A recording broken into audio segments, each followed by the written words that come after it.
cuando estábamos invitando a Owen Fis a Buenos Aires, Owen, que es algo así como la figura del patriarca jurídico de muchos y la figura del gigantón poderoso para otros tantos, señalaba que estaba bueno que pudiéramos pensar en tener una conferencia con el nombre de Carlos Santiago Nino. Y en ese momento él decidió hablar sobre libertad académica. Esa fue su clase magistral. Y en esa clase Owen señaló una serie de criterios y una serie de cuestiones que indudablemente, creo yo, Carlos Nino hubiera compartido respecto del rol, del papel crítico que tienen las facultades de Derecho, no solo en la tarea de la enseñanza, de infundir el aprendizaje del derecho en otros, sino también en el papel que tienen dentro de la sociedad. Y en ese contexto uno pensaba bastante en el papel que dentro de la sociedad argentina tiene en la Facultad de Derecho de la Universidad de Buenos Aires. En este 2012, esa conferencia, en homenaje a Carlos Nino, se la estamos pidiendo a José Juan Moreso. Y el tema de esa conferencia es la ciudadela de la moral en la corte de los juristas. Ustedes recordarán que, y los que no lo recuerdan, se los contamos, que Carlos Nino tuvo una decisiva incidencia en un periodo en el cual en la Argentina se estaba restableciendo la democracia. Yo creo que fue un periodo fundacional para el país y para esta facultad. Fue fundacional para el país porque la democracia que se establece a partir del 10 de diciembre del 83 es una democracia que se lee desde otro lugar, es una democracia de derechos, es una democracia que viene construida con otros ingredientes más allá de los que formalmente nos enseñaron desde que entramos en esta casa y a lo largo del zigzagueante camino entre la autocracia y la democracia formal que tuvimos durante un montón de años. Y por otro lado, creo yo que su incidencia fue también decisiva en ese periodo fundacional en esta casa. Era un periodo interesante, como evocaba Eugenio Bolívar en alguna conferencia, era el momento en el que todos decían, nos gobiernan los filósofos, y todos nos dejábamos gobernar por los filósofos. Fue un momento en el que Bolívar mismo decidió convocar a una consulta para la modificación del plan de estudios, un plan de estudios que tuvo otra personalidad, otro perfil, y que al día de hoy ha tenido una contribución importante en la sociedad argentina, básicamente porque hay toda una dirigencia argentina que ha surgido formada por esta facultad. Nuestro invitado de hoy se incorpora perfectamente a este esquema y a estas preocupaciones. De hecho, lo conoció a Nino, de hecho, trabajó con Nino. José Juan Moreso es abogado y doctor en Derecho por la Universidad Autónoma de Barcelona y además es el rector de la Universidad Pompeu Fabra. Teniendo alguna idea del tiempo que lleva el decanato, no puedo sino agradecerle al rector de la Pompeu Fabra que se haya hecho tiempo para venir a visitarnos. Su universidad es una universidad con la que muchos de los que están en esta sala y otros que no han podido llegar todavía mantienen sólidos lazos y es justamente una de las universidades con las cuales institucionalmente esta Facultad de Derecho de la UBA contribuyó hace unos 9 meses, quizás casi el periodo de una gestación, a poner en vigencia una institucionalidad de facultades de derecho llamada sui iuris. Yo no voy a hablar más de la figura de Moreso porque calculo que en la sala hay gente con muchas más credenciales que yo. De hecho, le hemos pedido a Roberto Gargarella que se encargue de dirigir esta sesión y de moderar este debate. Simplemente decirle al rector Moreso del inmenso placer de esta casa de tenerlo entre nosotros, agradecerle profundamente esta conferencia y también la charla debate de mañana al mediodía, decirle que esta casa es la suya, que puede volver tantas veces como quiere, que cada vez que vuelva vamos a estar contentos de saber que si los rectores se hacen tiempo, los decanos tenemos que hacernos más. Muchísimas gracias.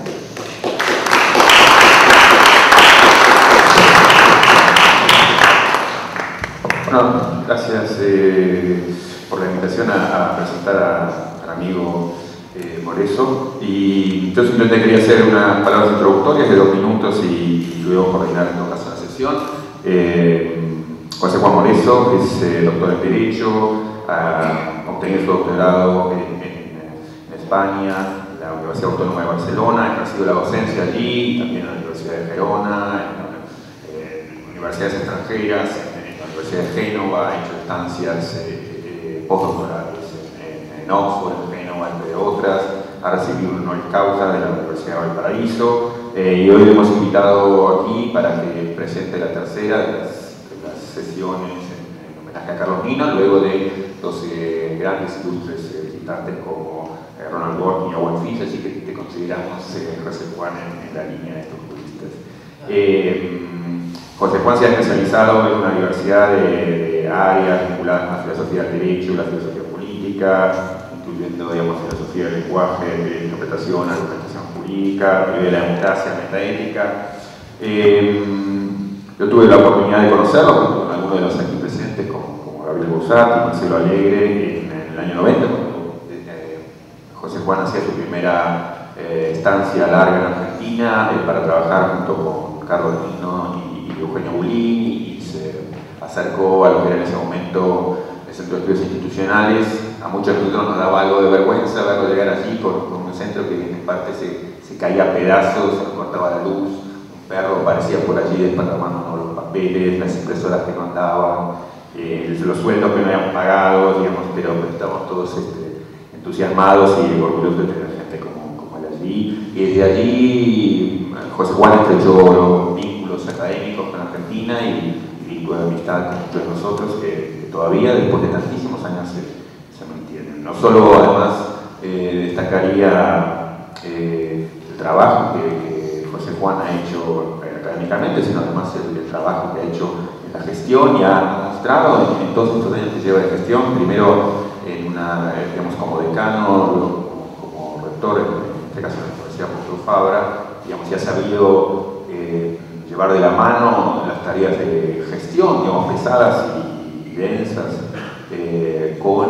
una permanente vocación por mantener las lecturas y la escritura académica, y lo ha hecho sorprendentemente bien, digamos, siendo una de las grandes figuras del pensamiento político, filosofía política y filosofía del derecho contemporáneo. Entonces, esa capacidad, digamos, notable que ha mostrado para combinar tareas y además para mediar entre disciplinas distintas que no siempre han sabido dialogar entre sí, digamos.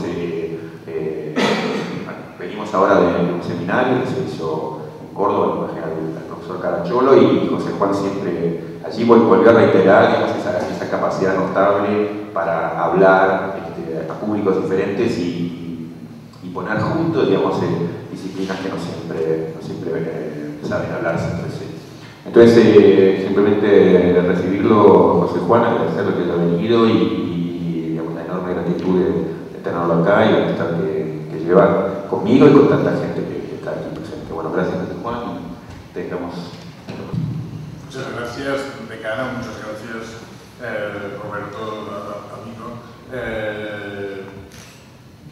Quiero comenzar agradeciendo esta posibilidad que se me ofrece. Como Roberto recordaba, mi primera visita a la ciudad y al país, a Argentina, a la ciudad de Buenos Aires, fue el año 1990, en lo que entonces no lo decíamos nosotros, aunque ya lo decían los de ciencias en España, era una estancia post-doc, digamos, realmente, y que ha sido muy importante para mi trayectoria académica. Roberto ha dicho alguna parte de ello y yo no insistiré ahora, pero mi trayectoria académica no hubiese sido igual en ningún caso sin el conocimiento, la colaboración de un ámbito académico que representaba y representa la filosofía del derecho argentina, en la que he tenido amigos, coautores, co-director de tesis doctorales con ellos, un trabajo que ha sido muy bueno.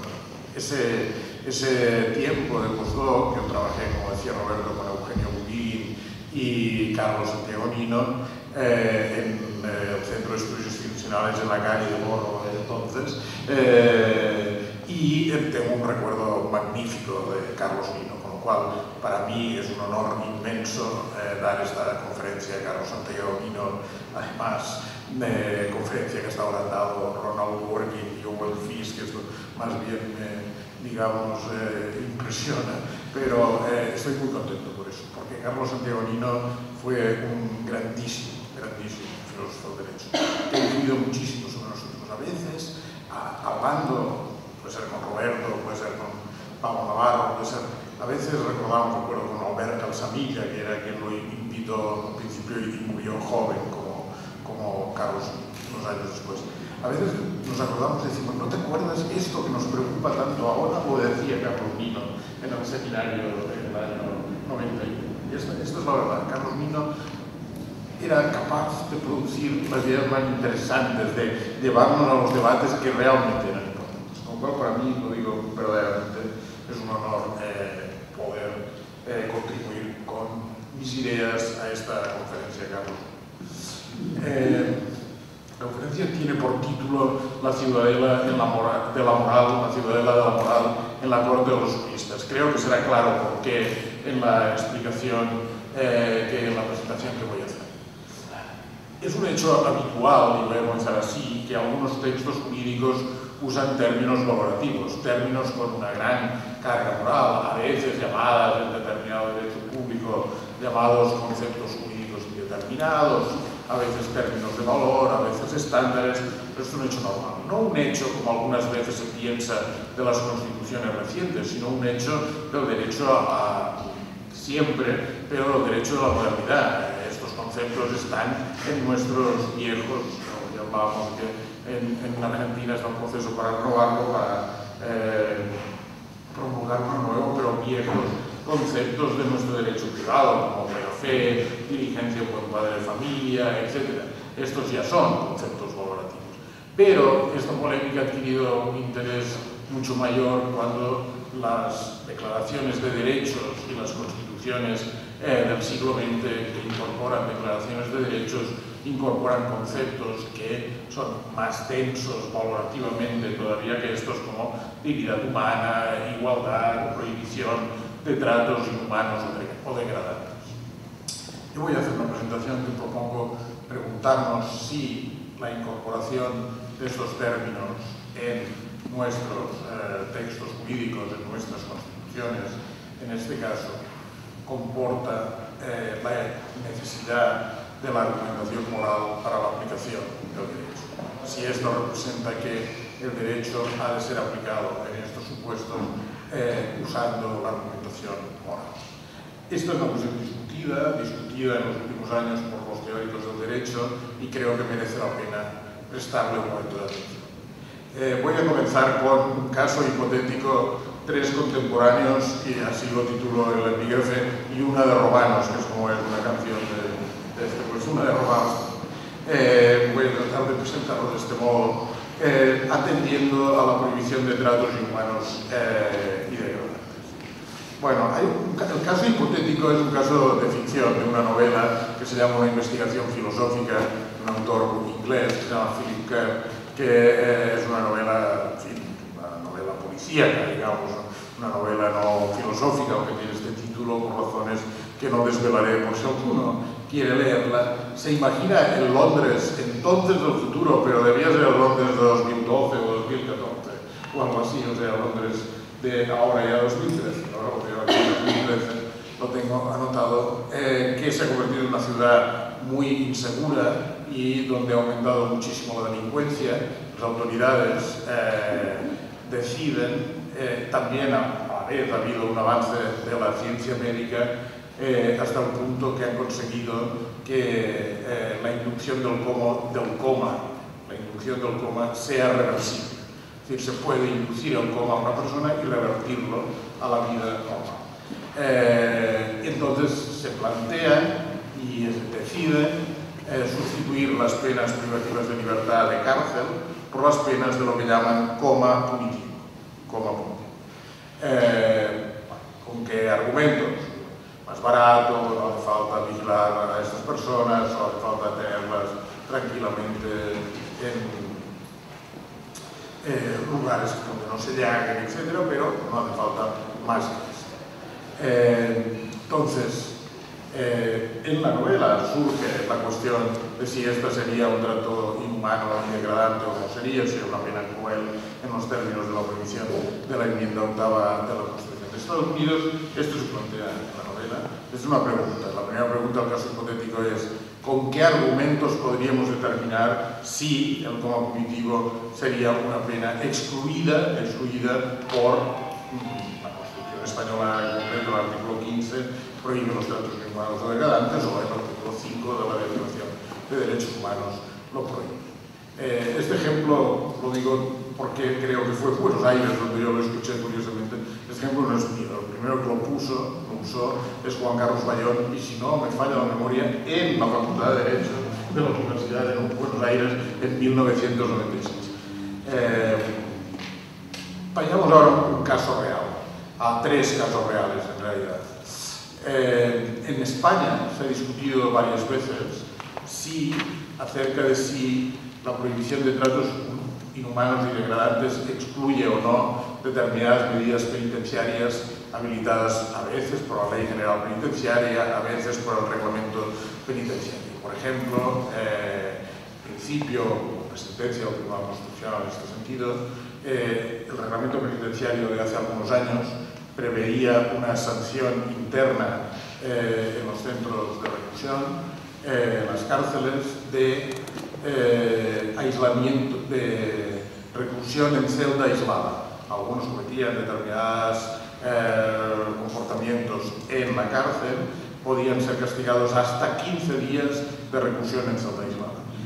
Hubo un recurso de amparo, llegó hasta el Tribunal Constitucional, un recurso de amparo al respecto de si esta sanción era o no una sanción degradante, inhumana y degradante. El Tribunal Constitucional, por decir su solución, dijo que no, que el aislamiento en celda aislada no suponía una amenaza para la salud de los reclusos, porque los reclusos tenían igualmente asistencia médica, que las celdas aisladas de las cárceles españolas no eran celdas negras, como se dice tradicionalmente, y argumentó de este modo que no lo eran. Pero los recurrentes pensaban que lo era y daban argumentos importantes al respecto. Un caso, el segundo caso real que quiero poner aquí de manifiesto y que en el mes de agosto se hizo más importante en la prensa internacional, porque hubo en Estados Unidos la ejecución en el estado de Texas de un ciudadano que al parecer tenía cierto retraso mental, y había habido una sentencia del Tribunal Supremo, de la Corte Suprema de los Estados Unidos de 2002, en donde dice que imponer la pena de muerte a personas con retraso mental es ciertamente una pena cruel y degradante. Aunque había dicho que no es una pena cruel y degradante, no es una pena cruel e inusual en los términos de la enmienda octava de los Estados Unidos, no lo es la pena de muerte como tal, cosa que también se ha planteado, como saben, ante la Corte Suprema, en este caso. ¿Qué tipo de polémica tenemos en este caso? Por ejemplo, lo que parece la Corte Suprema, que ha autorizado la ejecución de este ciudadano, Marvin Wilson, durante este mes de agosto pasado, ha utilizado el argumento de que es el Estado y los poderes del Estado los que deben determinar si se supera el umbral o no de retraso mental, algo así, al parecer ha dicho. Pero bueno, siguen habiendo personas que no están de acuerdo y dicen que esta ha sido una aplicación inconstitucional de este tema. ¿De qué estamos discutiendo cuando discutimos de esto? Pues parte de o, poniéndolo en otro contexto, un estudiante en este caso me hizo doctor, me hizo conocedor de un caso que si no yo tal vez no lo habría conocido, ocurrido en una comunidad indígena de Colombia. En una comunidad indígena de Colombia, a finales de los años 90, habían asesinado al alcalde de una población y había una persona, en la comunidad de los países, una persona no acusada del homicidio, pero acusada de haber propiciado el homicidio con algún comportamiento de complicidad. No importa ahora tanto eso. no importa cuál fuera la acusación, porque importa que lo que se ponía de manifiesto allí era sí la condena, que fue una condena a la pena de fuete, consideraba 60 fuetazos, y al parecer el fuete es un castigo consistente en golpear con una especie de bastón en la parte inferior de las piernas en esta comunidad. Si esta era un trato, que también prohíbe el artículo 12 de la Constitución colombiana, que dice exactamente: nadie será sometido a desaparición forzada, a torturas, ni a tratos o penas crueles, inhumanos. Exactamente, si esta dijo que no. La Corte Suprema Colombiana, con dos argumentos: por un lado, que la sanción no se consideraba excesivamente penosa, como les parecían 60 fuetazos, y por otro, y esto es más interesante, tiene que ver con los argumentos en las comunidades indígenas, que este tipo de pena tenía una tradición en la comunidad indígena, tenía una función simbólica en la comunidad indígena que lo hacía especialmente idónea en este supuesto, según la bueno, a pesar de esto, y este es el caso de Romano, a pesar de eso, tal vez nadie pondrá en duda que la sanción que el derecho romano, la Lex Pompeia, preveía para el parricidio, la pena Cooley, que recuerdo que consistía en encerrar al condenado en un saco junto con un perro, un gallo, una serpiente y un mono y arrojarlos a las aguas del mar o del río más cercano, es una pena cruel. Yo creo que incluso los romanos pensaban que era cruel. Lo que pasa es que creían que la pena del parricidio merecía una pena cruel. Pero esto es otro tema. Pero ellos también pensaban que era cruel. Como nos recuerda, este texto, como nos recuerda un jurista de origen europeo, pero asociado al realismo jurídico americano, McRae, en un trabajo sobre la pena Cooley, cuando se produjo el crack financiero de 1720, debido a una burbuja especulativa generada por la compañía inglesa de los mares del sur, y dice McRae lo siguiente: un miembro apasionado del Parlamento británico apeló a la aplicación de la Lex Pompeia para los parricidas, aquellos que han estafado a la nación. Del mismo modo que los romanos, argumentaba, enfrentados a un tan monstruoso e inusitado delito, idearon un castigo así de monstruoso e inusitado, del mismo modo invitaba a los británicos a colocar a los directores de la Compañía de los Mares del Sur en sacos con un perro, un gallo, una serpiente y un mono en cada uno y arrojarlos a los meses. Bueno, olvidemos ahora por el momento, aunque no de todo, las crisis económicas generadas por burbujas especulativas que algunos países están sufriendo, y atendamos al argumento del Parlamento británico. Es cruel y por eso hay que ponerla, ¿no? No es cruel. Lo que decía este Parlamento británico es cruel y estos que han hecho tanto daño merecen una pena así. Eso es lo que quiero poner de manifiesto ahora. Nadie dudaría que la pena Cooley, al parecer, es una pena cruel. Bueno, entonces, ¿por qué nos preguntamos, visto esto, si en realidad la inclusión de estos conceptos en nuestros textos jurídicos remite o no a la argumentación moral? ¿Por qué nos preguntamos esto? Esto es lo que trataré de mostrar, cuáles son los problemas, y trataré de ver una vía en la que creo que es razonable sostener que remiten a la argumentación moral. También Carlos Nino pensaba de este modo, y en realidad en un seminario que dictó en Barcelona poco antes del año anterior a su muerte, y que fue publicado por la editorial Ariel con el nombre Derecho, Moral y Política, que muchos recordaréis. En ese seminario, en ese texto, como después haré referencia, en algún momento defiende esta posición, lo que él llama la conexión interpretativa entre el derecho y la moral. Me referiré a esto más adelante, brevemente, pero lo que quiero hacer notar aquí es que Carlos Nino veía esto antes que esta discusión fuera más presente en la literatura anglosajona, que es la más potente en estos ámbitos, porque la discusión sobre el denominado positivismo jurídico incluyente todavía no había aparecido. En realidad, el libro que inicia esta discusión más claramente, la discusión se inicia obviamente con Coleman, Lyons, en realidad con Genaro Carrió se inicia la discusión, si uno ve las cosas exactamente, pero la discusión más contemporánea que ha llevado una cierta escolástica sobre ello es debido a un libro de un profesor canadiense, Paulo Coe, que se llama Inclusive Legal Positivist, y que es un libro de 1994, o sea, después ya de la muerte de Carlos. Bueno, me referiré a esto. Pero ¿por qué nos planteamos este problema? En primer lugar, yo quiero hacer notar que muchas personas, cuando se preocupan por el hecho, por las consecuencias que representaría el hecho de aceptar que cuando el derecho remite a estos términos morales, remite a la argumentación moral directamente, muchos autores se preocupan por ello porque piensan que esto disminuiría en un grado insoportable la certeza del derecho. Y piensan que la certeza del derecho es un valor importante. Muchos autores piensan esto.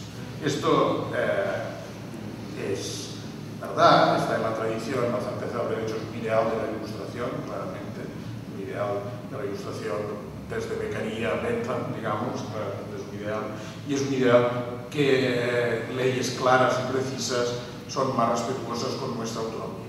Nosotros podemos determinar nuestra vida, nuestros planes de vida, mejor con leyes claras y precisas. Este es el argumento central. Este argumento se repite de diversas formas en la discusión jurídica. Recuerdo, por ejemplo, ahora, brevemente, la discusión acerca del control de constitucionalidad y de quién es en realidad el guardián de la Constitución entre Kelsen y Smith en los años 30, finales de los 20 y en el año 30, llevan a Kelsen a considerar que la Constitución no debe incluir estos conceptos, no incluyen estos términos.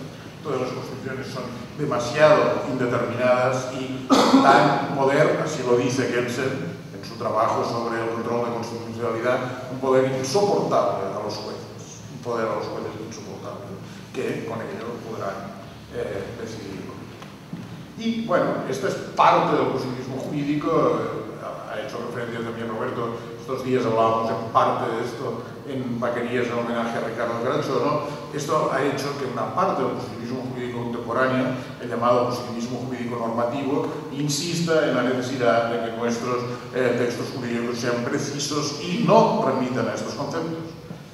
Jeremy Waldron, Tom Campbell, etc., claramente defienden esta posición. Pero, ¿cuál es entonces la estrategia? Porque estos conceptos de todas formas los tenemos. ¿Cuál es la estrategia? Un poco de referencias. Hay básicamente, yo creo, tres estrategias tendentes a mostrar que, aunque se usen estos conceptos, esto no significa la remisión a la moralidad. Una estrategia, seguida en Estados Unidos, pero también en otras partes, es sostener que la interpretación del texto constitucional, también en estos casos, tiene como objetivo la recuperación de las intenciones de los autores de la Constitución. Y nada más. No es una cuestión acerca de si aplicar la pena de muerte a los que tienen retraso mental es moral o no. No es cuestión de argumentación moral, es cuestión de averiguar si los autores de la enmienda octava querían incluir a los retrasados mentales o no entre las personas a las que se puede aplicar la pena de muerte. Esta es la posición llamada originalismo en la discusión en el debate constitucional americano, sostenida con fuerza y con argumentos diversos por uno de los magistrados de la Corte Suprema de Estados Unidos, Scalia, con fuerza y a veces con mucha agudeza, hay que reconocer esto a Scalia, y esta es obviamente una tradición que en Estados Unidos se llama originalismo, pero que es una tradición acerca de la interpretación, que con diversos nombres, interpretación subjetiva, la voluntad del legislador, etc., ha estado presente siempre en nuestra tradición. Pero a la vez me parece que es muy implausible, por diversas razones. Las intenciones de quién, Carlos Mino también hacía referencia a esto con mucha claridad, las intenciones de quién, qué intenciones, todo esto es difícil, pero incluso yo creo la crítica más grande, que también dice Mino y dice Dworkin, la crítica más clara es las intenciones descritas a qué nivel de abstracción. ¿A qué nivel de abstracción? Porque en algún nivel de abstracción es razonable tomar las intenciones, pero en otro no lo es. Todos veríamos que no lo es. Es decir, cuando la vieja ley de enjuiciamiento civil española, que fue cambiada en el año 2000 y era de 1881, cuando la vieja ley de enjuiciamiento civil declaraba inembargables los instrumentos, pues que decía una cosa, los instrumentos necesarios para el ejercicio de una profesión, cuando declaraba los libros, instrumentos necesarios para el ejercicio de una profesión, arte o oficio, que se dedica al ejecutado. Claro, las autoridades de 1881 no pensaban en un ordenador, pero sería razonable declarar inembargable el ordenador a un abogado, dado que es un instrumento necesario para el trabajo. Pues a mí me parece razonable. Entonces, si lo tomamos en el nivel de abstracción de este modo, hace la interpretación jurídica imposible para casos que nada tienen que ver con la representación moral. Imposible. Incluso sigue diciendo algo semejante al artículo actual de la Ley de Enjuiciamiento Civil del año 2000. Pero entonces, conclusión, en el año 2000 no había iPads, que yo recuerde. Pues el iPad no puede ser embargado, porque ellos no pensaron en el iPad. Pero ¿cómo iba a pensar si no había iPads? Es decir, a mí me parece que esta lleva a un callejón sin salida absolutamente. Y lo que prohíbe, lo que declara inembargable la ley de enjuiciamiento civil son los instrumentos necesarios para el ejercicio de la profesión, no lo que ellos creían que eran instrumentos necesarios, no los que lo eran en ese momento. Y lo que prohíbe la Constitución americana son las penas crueles, no las que ellos pensaban que eran crueles, las que en ese momento se consideraban crueles, sino las que son crueles. Esto es problemático, ya lo sé, pero esto es lo que prohibía, y por eso me refiero a este caso más claro. Esto creo que en el caso de la inembargabilidad de los instrumentos necesarios para un oficio estaríamos más de acuerdo, todos podríamos llegar a un acuerdo. Bueno, pero entonces el originalismo no es una buena teoría de la interpretación. Bueno, otra concepción, siempre apelando a no haber de recurrir a argumentos morales, sino a cuestiones empíricas comprobables, más o menos comprobables. Otra solución es, que yo digo en el texto, la solución está en las encuestas. Otra solución es decir, bueno, no a la moral en el sentido de la moral objetiva, de la moral crítica, sino a la moral social, a lo que piensan la mayoría de los americanos en este momento, la mayoría de los argentinos en este momento. Bueno, esta que es una posición muchas veces dicha también por diversos teóricos del derecho, autores de la interpretación jurista, los juristas muchas veces se refieren en sus textos a esta cuestión como una referencia a las pautas valorativas que son mayoritarias en esa sociedad. A mí me parece, esta es la verdad, me parece que esta es una posición también implausible. Primero, ¿cómo sabrán los jueces esto? Los jueces no están en capacidad de, incluso para averiguarlo, es decir, ¿qué piensa la sociedad argentina acerca, si ahora se le planteará, del coma punitivo? ¿Es el coma punitivo una pena cruel? ¿Cómo hacen los jueces? ¿Encargan una encuesta sobre el coma punitivo? ¿Cómo hacen los jueces para saber esto? Yo veo esto una tarea imposible para los jueces. Por otro lado, si preguntáramos esto a la gente, la mayoría de la gente se quedaría perpleja, porque se necesita una cierta capacidad de argumentación para esto, y habría que introducirlos en una especie de seminario sobre las penas crueles para que ellos tuvieran opinión, una especie de deliberación previa, para que ellos tuvieran opinión. Y entonces esta opinión sería valiosa, más o menos valiosa, en la medida que ofrecieran las mejores razones, no en la medida que fuera el reflejo de lo que piensan descarnadamente, sino en la medida que ofrecieran las mejores razones. Por lo tanto, a mí tampoco me parece que la solución esté en las encuestas. A pesar de ello, muchos autores positivistas siguen pensando que en estos casos no se remite a la moralidad. Joseph Raz, uno de los autores más importantes, defensor del positivismo jurídico, durante muchos años ha defendido y defiende una tesis fuerte, digamos, a las fuentes sociales del derecho, de acuerdo con la cual, y es textual, cito a Raz, una teoría jurídica es aceptable solo si sus criterios para identificar el contenido del derecho de una determinada sociedad dependen exclusivamente de un conjunto de hechos de la conducta humana descritos en términos valorativamente neutrales y aplicados sin recurrir a la argumentación moral. Esto dice textualmente. Esta tesis puede ser aceptada por dos razones verdaderamente diferentes entre sí, que creo que crea alguna confusión en las discusiones que muchas veces tenemos la comunidad en español de filosofía del derecho. Puede ser aceptada, en primer lugar, como consecuencia de una posición escéptica acerca de la moralidad, conforme a la cual, dado que no hay pautas morales objetivas en el derecho, no hay nada que incorporar. Cuando la moralidad remite a estas pautas, entonces remiten a la discreción de los jueces, por esta razón. Por decirlo así, la razón de la no incorporación es la inexistencia de la moral objetiva. Esto es, por ejemplo, lo que piensa un ilustre filósofo del derecho argentino, anterior decano de esta universidad, doctor honoris causa por la mía y querido Eugenio Uglini. Pero él piensa así, claramente piensa así, no hay nada que incorporar. Este no es el argumento de Ras, antes de discutir acerca de ello. Este no es el argumento de Ras. Yo no voy a hacer aquí una defensa ahora del objetivismo moral. Obviamente que aplicar estas pautas certeramente y aplicarlas adecuadamente presupone desde este punto de vista que el objetivismo moral es una concepción correcta. Yo no voy a hacer ahora una defensa. Pero la insistencia de muchos positivistas en la discrepancia a veces exagera con la discrepancia en los desacuerdos en moralidad. Hay cosas en moralidad que no hay discrepancia, es decir, que torturar a los niños para divertirse es incorrecto. No conozco a nadie sensato que haya dicho lo contrario. Que traicionar a los amigos es incorrecto. No conozco a nadie sensato que haya dicho lo contrario, etc. No somos tan diferentes los seres humanos como para que no pueda haber un avance en esto. Pero esto, en todo caso, lo dejo para el coloquio, puede ser una cuestión muy importante, claro, una cuestión central. Lo dejo para el coloquio porque no es mi punto el objetivismo moral.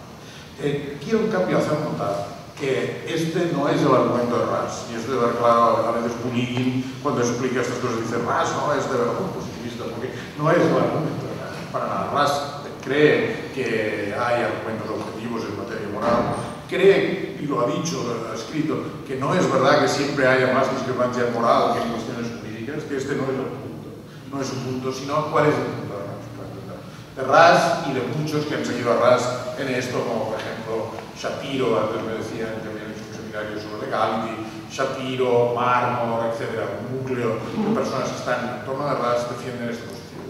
El argumento de Ras es un argumento parasitario, y ahora no tengo tiempo de desarrollarlo al completo, pero parasitario de la teoría de la autoridad de Ras. Según Ras, el derecho pretende autoridad. Este es un rasgo definitorio del derecho. No siempre consigue tener la autoridad que pretende, pero si no, no se puede entender que es derecho si no entendemos que el derecho conceptualmente pretende autoridad. Pretende formular directivas que obligan a los destinatarios de estas directivas. Entonces, su concepción de la autoridad, se llama la autoridad como servicio, tiene unos rasgos de acuerdo con los cuales las directivas, para que sean autoritativas, dotadas de autoridad, deben ser identificadas sin remitir a la argumentación moral, porque si remitimos a la argumentación moral, en realidad no tenemos autoridad, estamos sopesando nosotros lo que debemos hacer. Nosotros estamos sopesando lo que debemos hacer. La única forma de dotar de autoridad, conceder autoridad, exclusividad, tomar como razones excluyentes, esta es la terminología de las directivas de la autoridad, es tomarlas como razones que desplazan mis razones de primer orden para comportarme de un modo. Por lo tanto, la remisión a conceptos morales en el derecho convertiría en este ámbito el derecho en, digamos, un derecho sin autoridad. La autoridad sería la palabra. Los jueces, los destinatarios de estas normas, no tendrían razones adicionales diferentes para hacer comportarse de determinado modo, sino que tendrían las mismas que tenían si no hubiera el derecho, que son las razones. Este es el argumento fundamentalmente de Ras. Esto quiere decir que Ras piensa que en estos casos, ¿qué deben hacer los jueces? Ras piensa que en estos casos los jueces deben ejercer su discreción. No dice que no deban recurrir a argumentos morales para ejercer su discreción. No lo dice. Cree que deben acudir a argumentos morales, pero cuando lo hacen, no están aplicando el derecho, sino que están creando nuevo derecho. Están creando o modificando el derecho. Esta es la posición de Ras.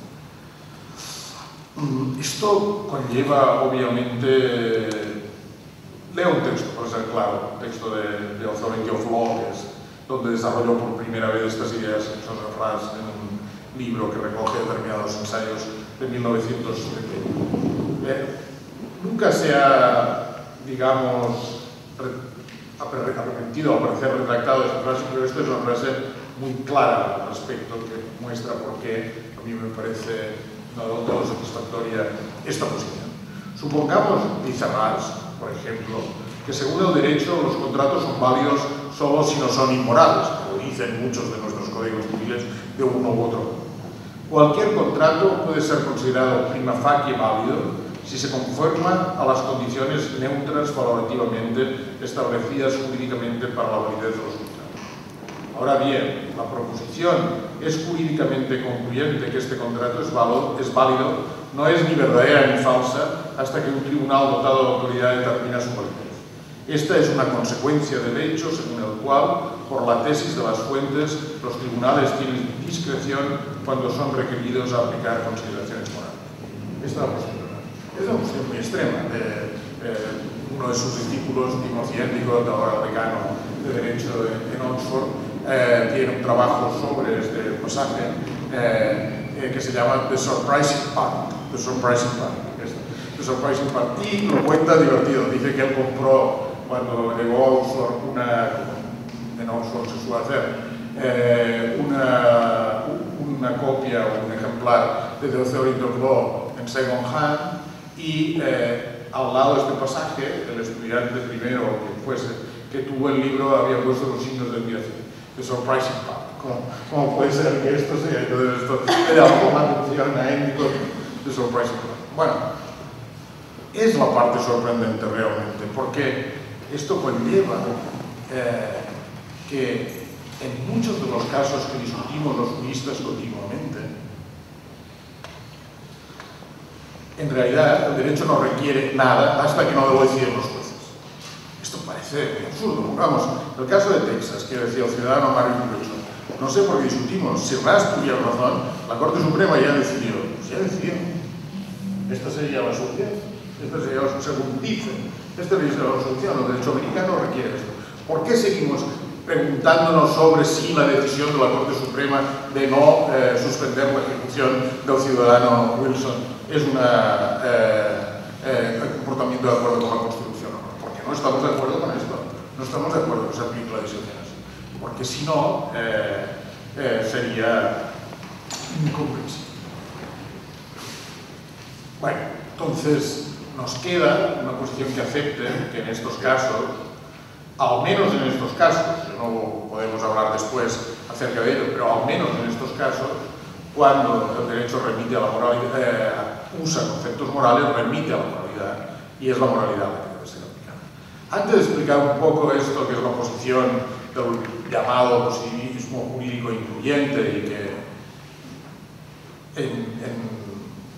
digamos, la comunidad de lengua española en filosofía del derecho no tiene muchos representantes, porque los que ya se consideran convencidos por este argumento suelen declararse directamente antipositivistas y los otros no están convencidos por este argumento, con lo cual yo soy uno de los pocos que ha dicho que adhiere a una concepción como el positivismo jurídico incluyente. Pero antes de decir esto, podemos preguntarnos, he tratado de decir por qué, pero podemos preguntarnos, ¿hay realmente una diferencia entre Ras, no entre los que creen que no hay una moral objetiva, entre Ras y los positivistas incluyentes, que todos creen que los jueces usarán la argumentación moral, pero uno cree que usar la argumentación moral es necesario para identificar el derecho, el otro cree que no, esto es un uso de la discreción y es crear o cambiar el derecho, como cree Ras?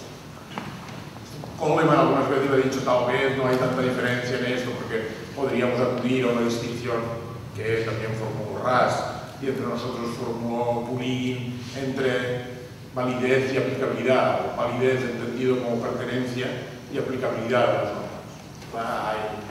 Igual que ocurre, como un ejemplo es claro esto, igual que ocurre que a veces los jueces en una jurisdicción, en la jurisdicción argentina, a veces los jueces tienen el deber de aplicar normas de otra jurisdicción, por ejemplo, en virtud de las normas de conflicto de derecho internacional privado. Deben aplicar, en un caso, una sentencia otorgada por un español en España, pues por ejemplo las normas que rigen la capacidad, supongo que el derecho argentino será como el español en esto, son las normas del derecho español.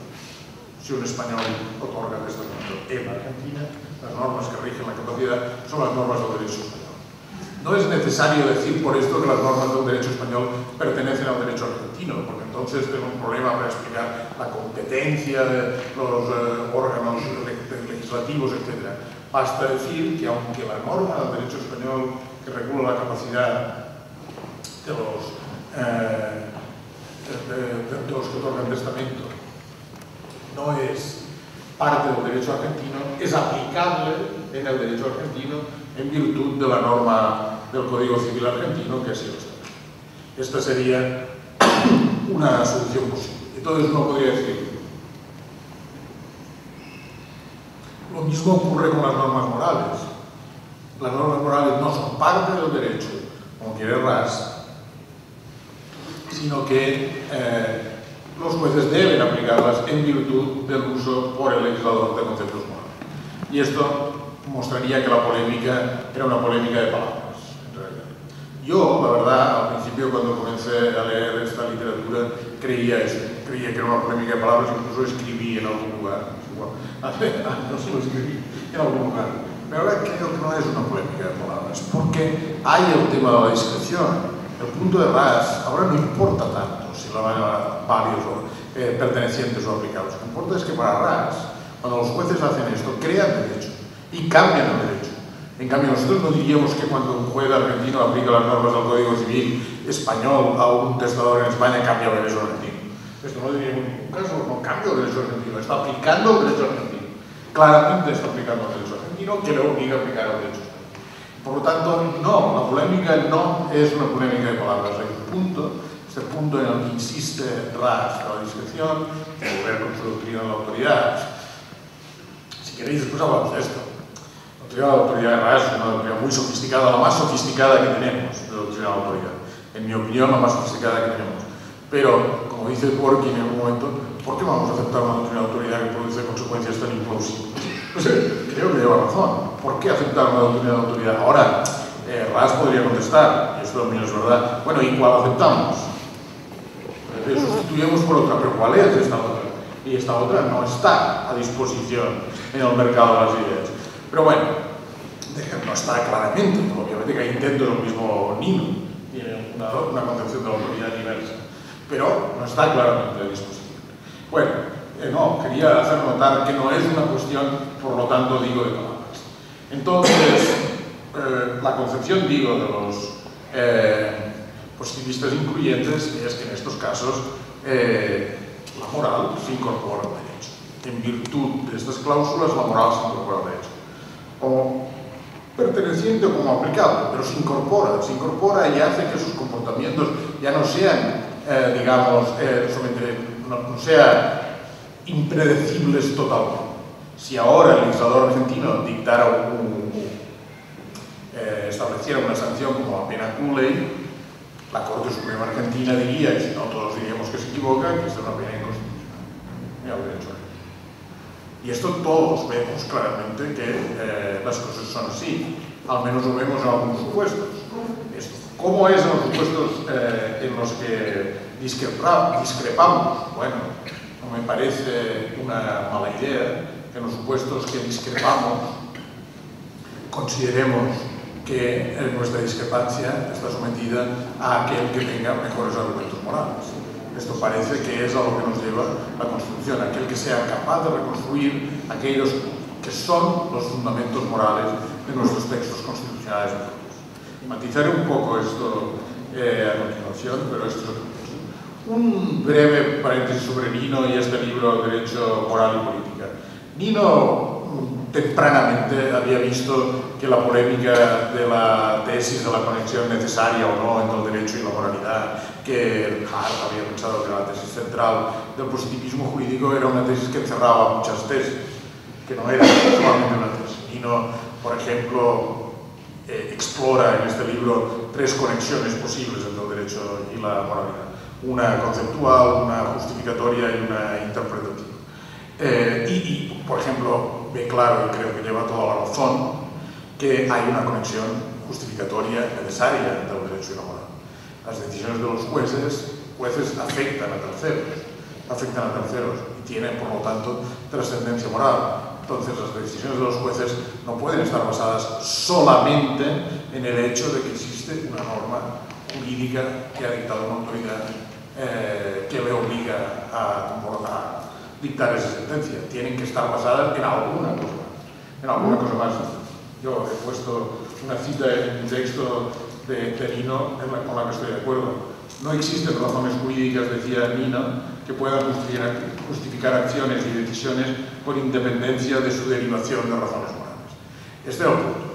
Pero en esto también está de acuerdo Ras, está de acuerdo mucha gente. Hay un artículo, a mí me parece especialmente interesante desde el punto de vista, que es un artículo de John Garner, el profesor de Jurisprudence actualmente en Oxford, digamos el sucesor de Dworkin en Oxford, John Garner, que se llama 5 mitos y medio del positivismo jurídico, un artículo publicado en American Journal of Jurisprudence, donde dice, bueno, ¿de qué estamos hablando cuando hablamos de la conexión necesaria?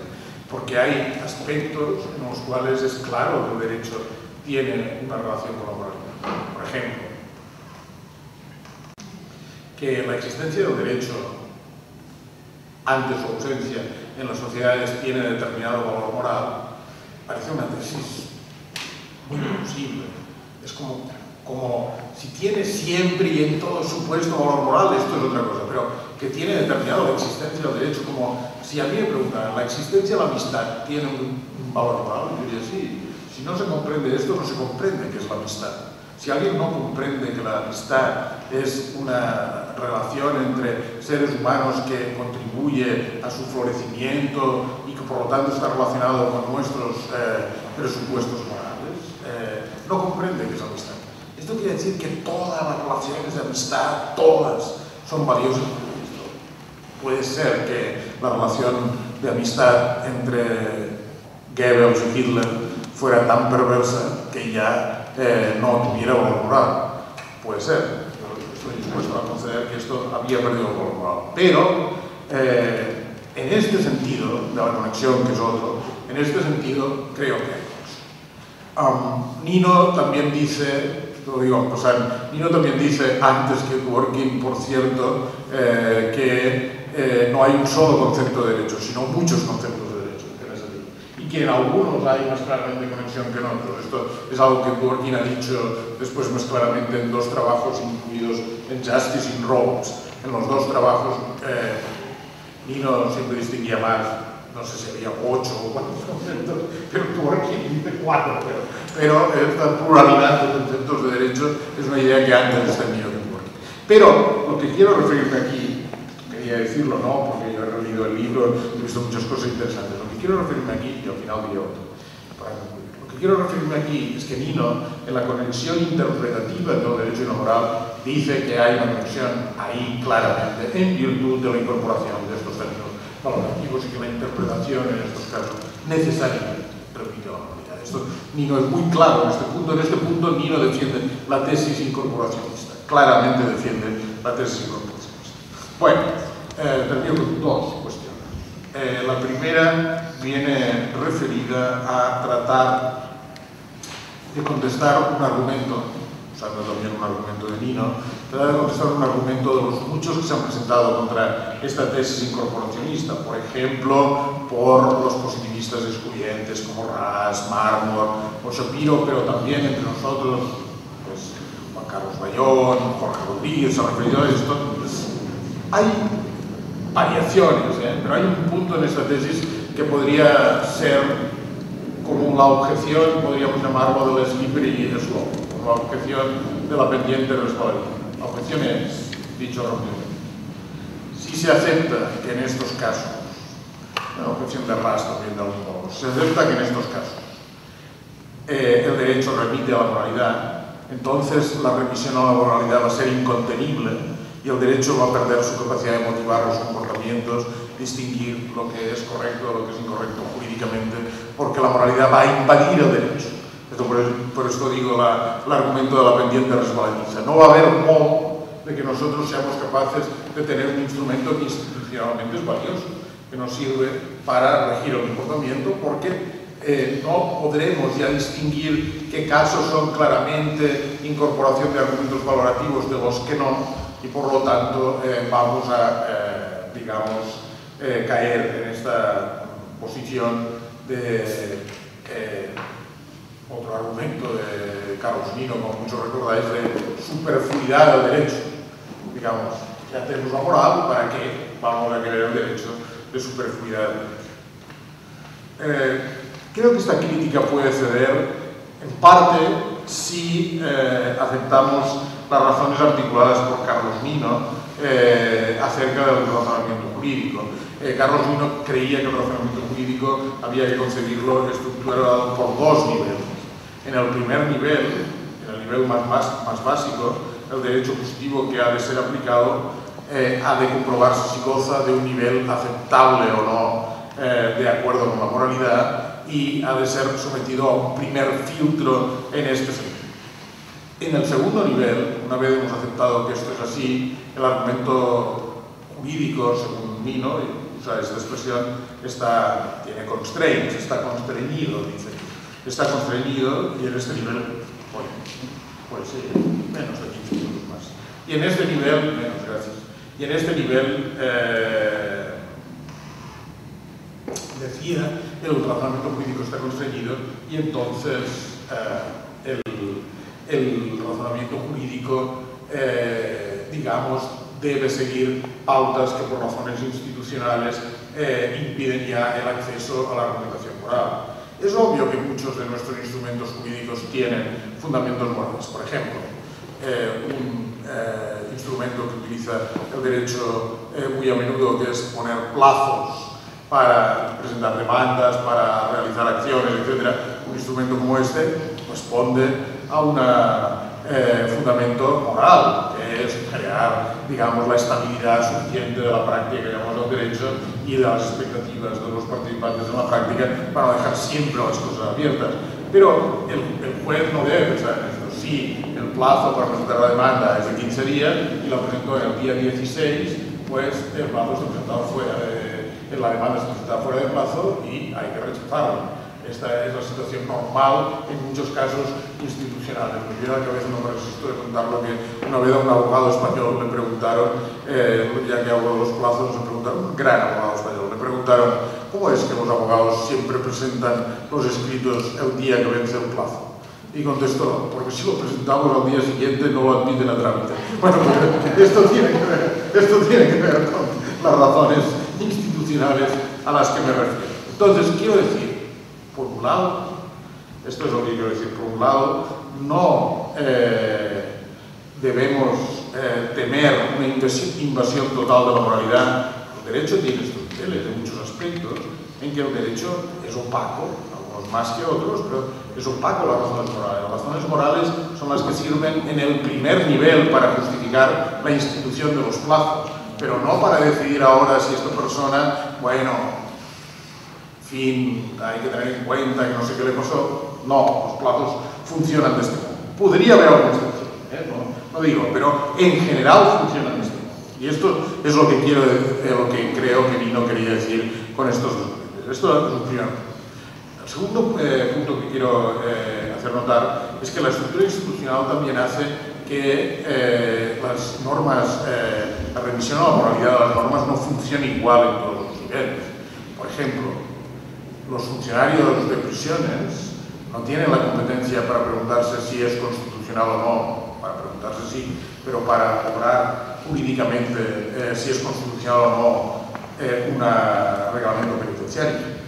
si lo consideran, deben iniciar un proceso de nulidad ante el juez, y será un juez el que decide esto. Y en España, por ejemplo, en diferencia de la Argentina, los jueces no pueden inaplicar una ley porque es inconstitucional.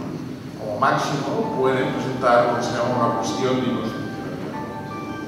Es decir, los niveles del derecho son los que determinan la institucionalización también de estas normas, y esto es lo que produce el derecho. Claro que hay argumentos morales en el fondo, pero algunas veces pueden ser usados ante el Tribunal Constitucional, pero no pueden ser usados ante el funcionario de prisión, porque él debe aplicar. Y esto es muy importante como cuestión de derecho. Bueno, por esta razón, otra cosa, por esta razón, yo he bautizado, digamos, con un latinazo, en latín, esta posición del incorporacionismo, llamándola, casi evoca una obra clásica de Spinoza, ética, more jurídico incorporada. Esta es mi tesis, ética, more jurídico incorporada.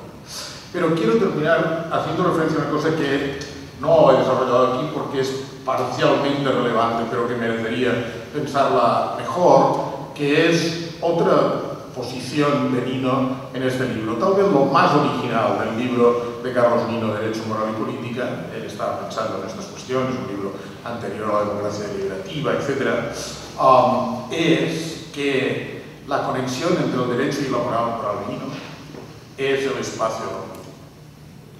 Esta es, en mi opinión, la tesis más relevante de Nino en este libro, y la anuncio solamente para que entre todos pensemos un poco más. ¿Qué quiere decir esto?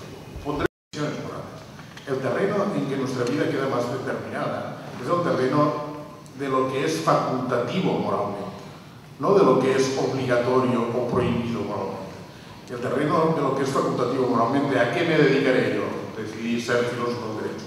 ¿Acepto ser rector o no? ¿Tener hijos o no? ¿Estar con María en mi caso o no? Esto es lo que determina la vida de la persona. Y todos estos comportamientos no están determinados por la moral. Son determinados por mi autonomía. La moral no tiene respuesta acerca de si yo debo aceptar al menos la moral tal como yo la concibo. Quiero que fuese utilitarista, pero tal como yo la concibo, no tiene respuesta acerca de si yo debía aceptar el rectorado de la Pompeu Fabra, competir y ser candidato al rectorado de la Pompeu Fabra. Esto depende de lo que yo quiero hacer con mi vida. Bueno, si aceptamos una analogía discutible, pero esto es un poco que hace Nino, hay un texto de Ras también al respecto, entre el comportamiento de una persona con acciones individuales, comportamiento social. Esto, los límites, la moralidad, los límites de los derechos que establecen las constituciones son importantes, pero no son lo único importante y tal vez no son lo más importante de una comunidad política. Una comunidad política se autogobierna a través de su parlamento, a través de las leyes que toma, para aquellas cosas que no están determinadas por los derechos y por lo que está prohibido y obligado constitucionalmente, pero que son fundamentales para la vida de la comunidad. Para aquellas cosas que les determinan, no sé, pensaba yo en esto cuando, por ejemplo, Noruega decidió no ingresar en la Unión Europea. Yo no creo que esa era una opción moral. Moralmente es facultativo que Noruega pertenezca o no a la Unión Europea. Era una opción política, en el sentido propiamente política, de soberanía política, de autogobierno político. Y esto me parece muy importante. Me parece que así que nos olvidamos a veces. Este es el papel de la política. Y ahí no es el papel de la aplicación del derecho, no es el papel de los jueces. Este es el papel de la política. Daré otro ejemplo muy discutido en Cataluña, en España, de donde yo soy. Cataluña, como sabéis seguramente todos, hay una lengua propia de Cataluña que es el catalán, que se habla normalmente en Cataluña y que era la lengua de Cataluña durante algunos siglos. La única lengua rápidamente fue también el castellano, lengua en Cataluña. Esto es verdad. Bueno, ¿cómo debemos hacer con la educación, con la vida pública en Cataluña, con el catalán? No está determinado moralmente. Por ejemplo, el País Vasco tiene escuelas castolas llamadas en vasco, escuelas en español y escuelas mixtas. Es de un modelo. En Cataluña dice un modelo único, integrado y teóricamente integrador. Por esto se han cometido algunas desmanes, como siempre, teóricamente integrador. ¿La moral dice algo sobre estos dos modelos? Hay gente que piensa que sí, que es una cuestión de derechos. Yo creo que no. Yo creo que no. Yo creo que es la comunidad que queremos ser es la que determina a través del poder legislativo estos casos. Este es un caso claro también, importante para Cataluña, que quiere ser de determinado.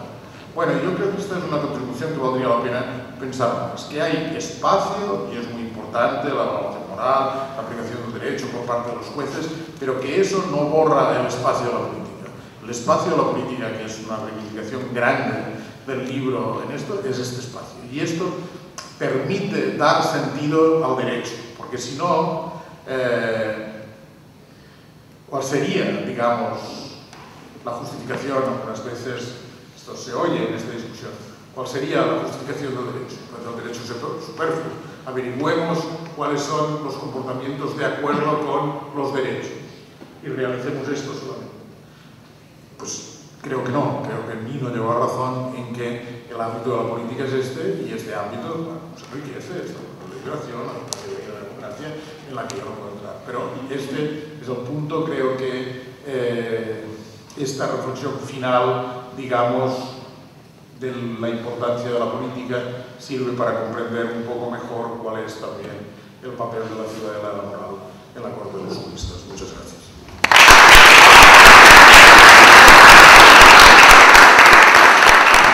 Bueno, quisiera tratar de hacer un resumen, mi resumen, de tu muy rica exposición y presentación.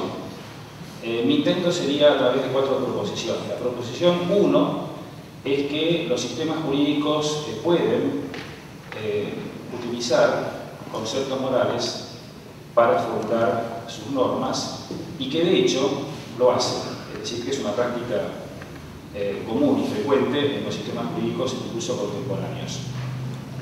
La proposición 1 podríamos quizás resumirla diciendo que hay sistemas jurídicos moralizados. La proposición 2 sería que los sistemas jurídicos moralizados incluyen o incorporan principios morales. La proposición 3, que respecto a los sistemas jurídicos moralizados, la separación entre derecho y moral se desdibuja o se hace borrosa o directamente no existe. Y la cuarta y última proposición de mi resumen sería que la aplicación e interpretación de las normas jurídicas relevantes de los sistemas jurídicos moralizados requiere necesariamente argumentación moral que han de hacer los jueces o los aplicadores de las normas. Mis dudas tienen que ver con las cadenas, ¿no? Me parece que a medida que uno baja de 1 a 4, el grado de ambición de la tesis o de la teoría se hace cada vez más fuerte. La proposición 1 parece obviamente aceptable. De aquí podemos inferir dos. Esta es una primera duda, es decir, del hecho de que se usan estos términos podemos pasar a la proposición 2 que dice que se incluyen los principios morales. Supongamos una ley de eutanasia que dice que hay algunos casos en los cuales los médicos pueden desconectar el respirador. Por ejemplo, uno de los supuestos, el paciente se encuentra en coma 4. ¿Diríamos por esto que esta ley incluye o incorpora la medicina? Y si lo dijéramos, en ese caso podríamos pasar a la proposición 3 que dice que la separación entre derecho y medicina se hace borrosa o no existe. Quizás sí la 4, quizás los jueces deberían consultar con los médicos para revisar argumentación médica o algo por el estilo. Pero no parece claro que uno tenga que incorporar la medicina por el hecho de utilizar conceptos médicos. O supongamos, como diría alguien como Eugenio Bulín, que la moral como sistema objetivo no existe, los principios morales como tales, en el sentido kantiano, no existen, solamente hay actitudes sociales o hay estándares de conducta o costumbres. En ese caso, alguien que tuviera ese compromiso filosófico o metaético tendría que rechazar la proposición 1, parece que no, porque, como dice Stevenson, un ejemplo que da en un viejo libro sobre metaética, Si un cura afirma que María es una buena chica, sabemos lo que quiere decir. Y si en la Irlanda del siglo XIX una ley de adopción dice que solamente pueden adoptar las familias bien avenidas, sabemos lo que esto significa. Entonces me parece que uno puede aceptar la prohibición 1 y no las otras 3, y distinguir no entre pertenencia y aplicación, que me parece muy bueno el argumento que no se aplica en este caso en particular, pero sí pensar que cuando un sistema jurídico utiliza conceptos morales, en el sentido de valerse de los criterios o del contenido descriptivo de tales conceptos para enunciar lo que Alchorrón y Bulling llaman o el universo de acciones o el universo de propiedades, no están incluyendo principios morales en el sentido de incluir las soluciones normativas, es decir, no incluyen el universo de soluciones. Lo que hacen es una referencia, o como en algunos casos se puede llamar una remisión semántica a esos criterios, y esto no significa que la moral quede adentro, que la separación entre derecho y moral se borronee, ni menos aún que los jueces tengan que estar ejercitados en argumentación moral o filosofía moral para poder aplicar las normas que utilizan tales conceptos. Perdón por hablar. Entonces, tenemos más tiempo. Muchas gracias. Bueno, dos cosas quiero decir sobre esta duda y objeción. Primera es, si alguien sostiene que no existe la moral, obviamente no puede aceptar mi argumento, no existe la moral objetiva, como el caso que decía Eugenio Murillo. Yo creo, sí, que la tesis incorporacionista presupone, como cuando escribí un artículo sobre el positivismo incluyente, no dije esto exactamente lo digo ahora, creo que presupone el objetivismo moral. Creo que para ser plausible la tesis incorporacionista presupone el objetivismo moral. Creo eso. Es lo primero. Por lo tanto, en esto habrá una discrepancia. Ahora bien, pensemos en una discusión sobre si un trato es o no degradante en una Corte Suprema, en una Corte de Justicia, es igual. Bueno, ahí creo que todos estarán igual, el que es objetivista y el que no. ¿Qué argumentos dará? Bueno, puede haber escalía. Es decir, no estamos hablando de esto. Pero en general darán argumentos que traten de convencer al otro. Y solo se me ocurre que sean argumentos morales, porque la práctica de determinar qué significa cruel, que decía semántica, no es una cuestión de los diccionarios, no es lexicográfica. La práctica de determinar qué significa cruel es moral. Esta es mi opinión. No es meramente lexicográfica. Obviamente que tiene una dimensión lexicográfica, pero no es meramente lexicográfica. Esto sería por lo que respecta a la relación con el objetivismo ético. Respecto a lo demás, las 4 proposiciones, la primera implica la segunda. El ejemplo de la medicina es bueno el ejemplo de medicina. Matthew Kramer se pregunta en un artículo, creo, en Oxford Journal, se pregunta, se dice el sistema métrico decimal, pero podría decirlo así. El sistema métrico decimal se incorpora porque nuestras leyes se refieren a cuántos metros debe tener la calzada de una calle o la altura de una casa, o etcétera. Bueno, tú dices, no se incorpora, hombre, depende de qué queramos decir por incorporarse, pero mi posición al respecto es, lo que tiene primacía en nuestras discusiones del derecho, y lo que me interesa, es el concepto de derecho que Dworkin llama doctrinal, el concepto de derecho asociado a qué es lo que requiere el derecho, cuáles son las condiciones de verdad de las proposiciones jurídicas, entendiendo por ello las propositions of law de Dworkin que determinan lo que requiere el derecho. Y lo que requiere el derecho, pues si regula que en esta ciudad no puede haber casas de más de 10 metros, lo que requiere el derecho necesita del sistema métrico decimal para averiguarlo. Claramente necesita del sistema métrico decimal. Y en este sentido se incorpora el sistema métrico decimal. En este sentido solamente, no en otro sentido, pero en este sí. Y en este sentido, para comprender lo que requiere el derecho, hay una vinculación entre el derecho y el sistema métrico decimal. Y lo mismo diría, valga la analogía, con la argumentación moral. Es de este tipo, es decir, si no aceptamos esto, no podemos entender adecuadamente. Igual la medicina con coma de tipo 4, igualmente, la incorpora en este sentido. ¿Cómo queda la cuestión de la separación entre el derecho y la moral? Entendida como la conexión, entendida desde este punto de vista, entendida como que una norma sea válida moralmente es o no condición de su validez política. Hombre, yo creo que acerca de esto hay tres posibilidades. Por eso también esta discusión me parece conceptualmente importante. Hay tres, lo sabes mejor que yo. En teoría modal solo hay tres posibilidades. O la normación es necesaria, o es imposible, o es contingente. No hay más. Esto describe todas las posibilidades. Necesaria es como la concebía el naturalismo clásico. Necesaria es como parece la concebía el naturalismo clásico, en el sentido que si una norma positiva no estaba de acuerdo con la moralidad, entonces era inválida. Es inválida. Al menos la posición que podemos atribuir, parece, que lo discuten como sabes, parece, al menos en su versión más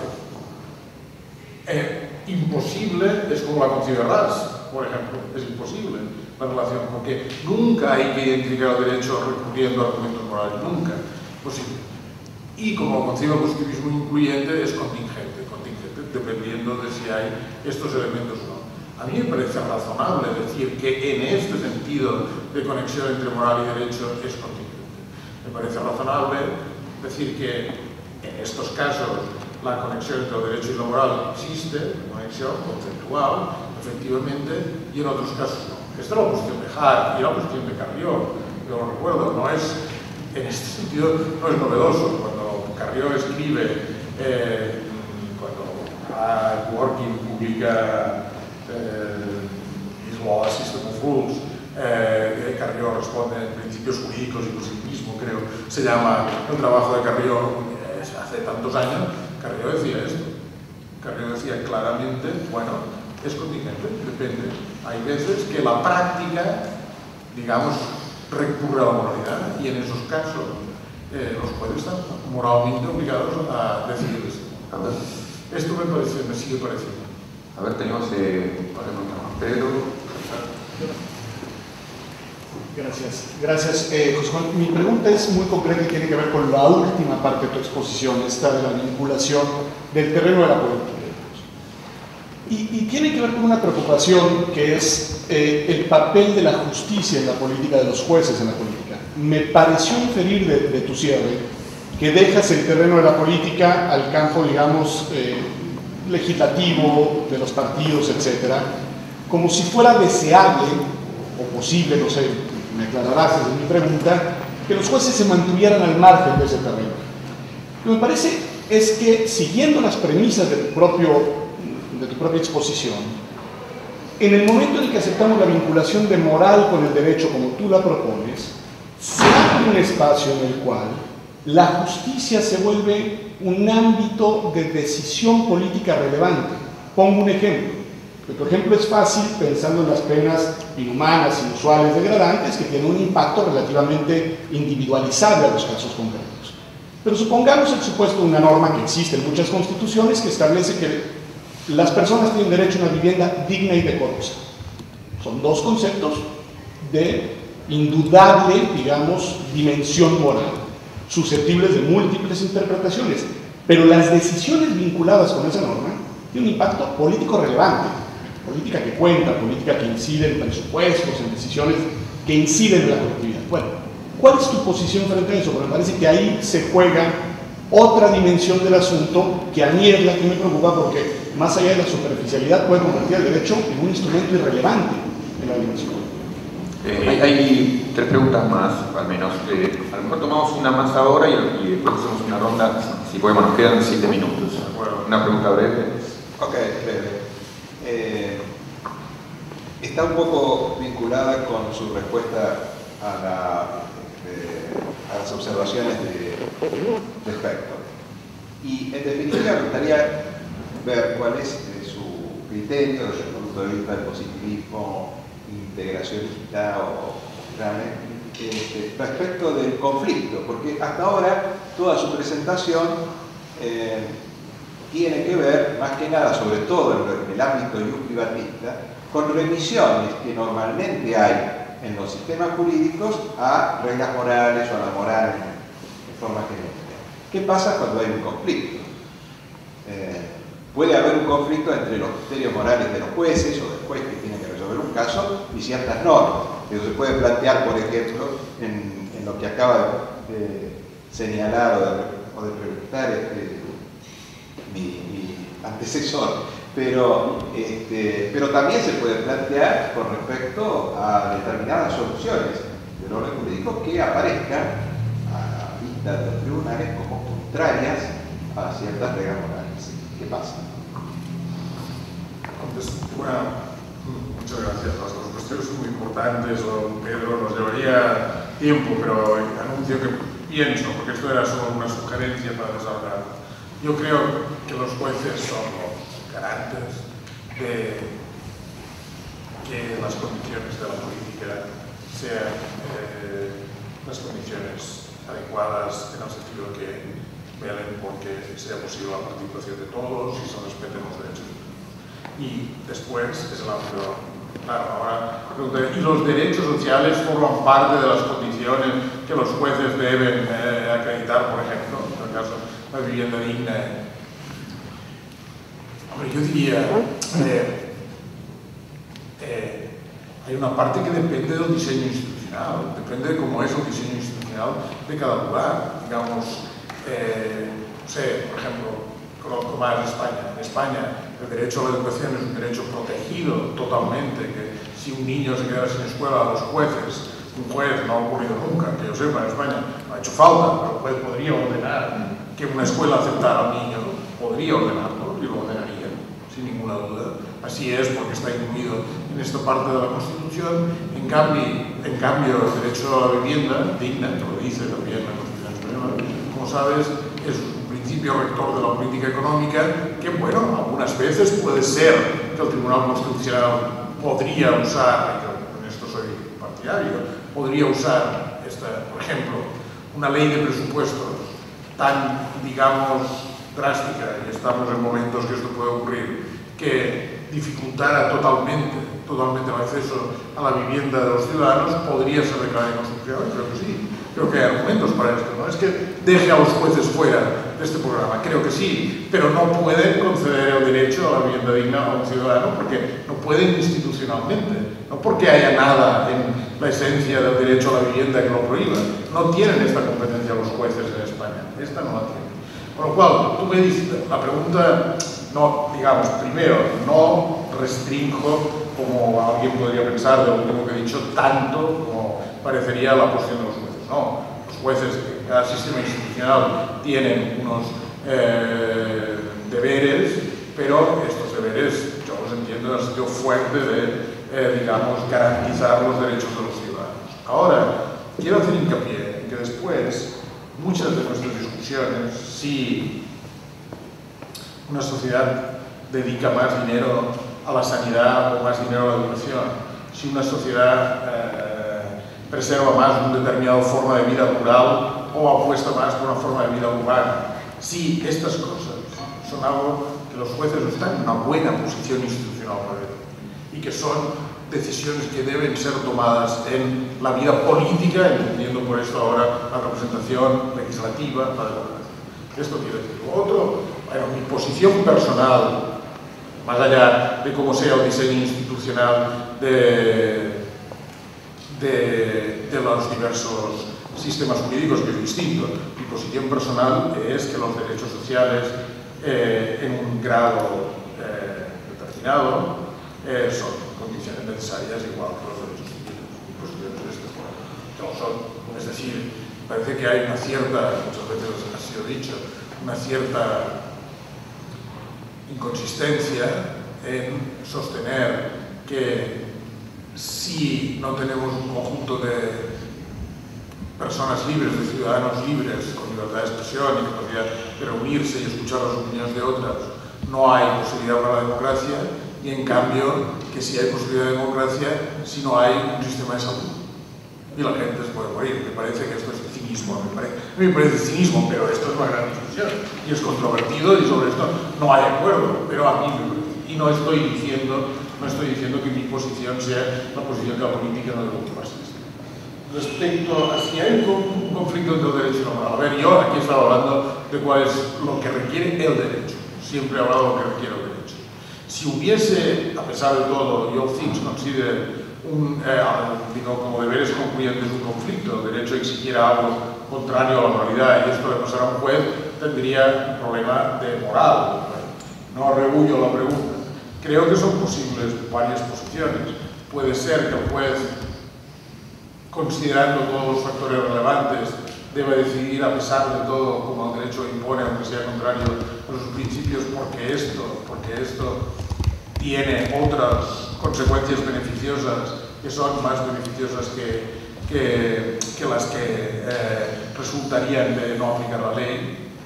Por ejemplo, recuerdo ahora, lo vi buscando otra cosa, un filósofo de derecho importante y naturalista, John Finnis, que todos conocéis, y que se ha planteado muchas veces este tipo de problemas.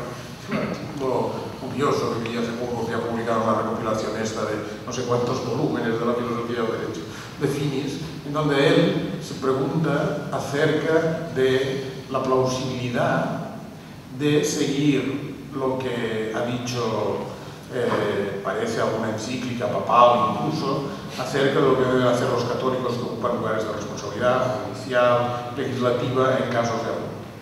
Y Finnis considera que es demasiado estricta la interpretación de acuerdo con la cual la encíclica exige, por ejemplo, que nunca un legislador católico pueda votar una ley que despenalice el aborto en algún supuesto. Porque Finnis plantea el siguiente caso.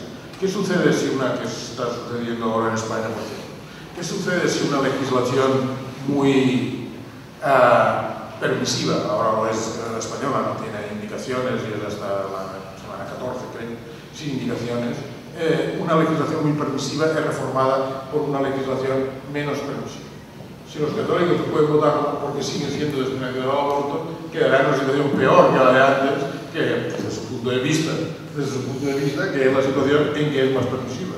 Entonces dice, hay que autorizar que en esos casos pueden votar. Bueno, un supuesto en el que hay un conflicto entre sus convicciones, pero deberían hacer otra cosa, suponiendo ahora que uno acepta esos argumentos. Pero también podría ser que la injusticia sea tan grande que la moral exija que renuncie, o podría ser que la moral exija que mienta, si está en condiciones de mentir. Yo imagino perfectamente un juez, y algunos sabemos que lo hicieron, un juez del nazismo mintiendo acerca de las características y de los hechos de determinada persona a la que si no debería haber condenado totalmente. Me parece que lo correcto, no soy kantiano en este sentido, pero me parecía a Kant que mentir era siempre incorrecto, que lo correcto en este caso, como en otro, excepcionalmente, pues es mentir acerca de lo que requiere el derecho. Pero, quiero insistir en este punto, yo no me he ocupado de lo que requiere directamente la moral, sino de lo que requiere el derecho cuando apela a la moral, que es dos cosas distintas. A ver, quedan 4 preguntas, si son generosos todos con todos, muy breves. El doctor Bárbaro, el doctor Vitale. Bueno, yo no tengo el micrófono, pero... Bueno, es un gusto haber escuchado la exposición y voy brevemente a la pregunta. Yo me quedé un poco preocupado sobre el tema de la objetividad moral, que usted supone que incluye su teoría del positivismo incluyente o del antipositivismo, yo diría. ¿Cuál es el criterio para descubrir la objetividad moral? Creo haber leído en alguna oportunidad que usted hablaba de una convergencia en la sociedad con respecto a las cuestiones de penas crueles e inhumanas. En otras oportunidades he escuchado, o he leído, usted no lo he escuchado, que el equilibrio reflexivo de Rawls podría llevar en alguna medida a un tipo de objetividad moral. Me parece que ambos casos son fallidos. En primer lugar, la convergencia es una cuestión social y también en el derecho alemán, el perverso derecho alemán, estaba el sano sentimiento del pueblo y el sano sentimiento del pueblo llevaba a una convergencia. En el caso del equilibrio reflexivo de Rawls nunca propone que su equilibrio reflexivo lleve a la objetividad o a la verdad moral. En realidad, el equilibrio reflexivo supone una relación entre principios, intuiciones, un equilibrio, pero jamás dice que lleva a la objetividad y la verdad moral, eso lo dice expresamente. Entonces me gustaría saber cuál es el criterio que se puede utilizar para descubrir la objetividad moral. o la moral, como dice Macri, es un invento. Profesor Vitale. Muy breve. Mi pregunta es, ¿tiene sentido hablar en abstracto de moral, relaciones entre moral, política y derecho?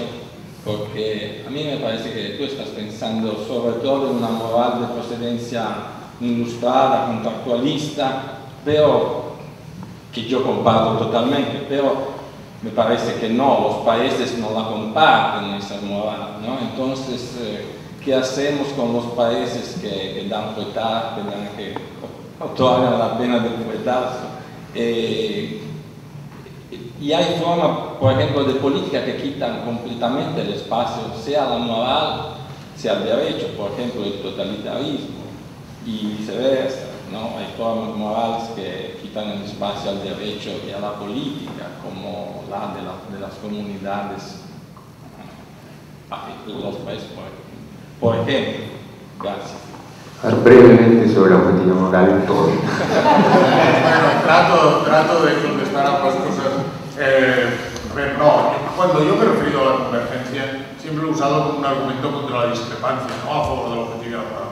Algunos dicen, históricamente, ¿no?, que la pluralidad, la discrepancia que hay en materias morales es una prueba de que no hay moral objetiva. Yo digo, bueno, no exageremos tanto con la discrepancia, no es que discrepemos sobre todo, hay discrepancia, pero hay espacios para la convergencia, contestando a los que defienden el argumento de la discrepancia.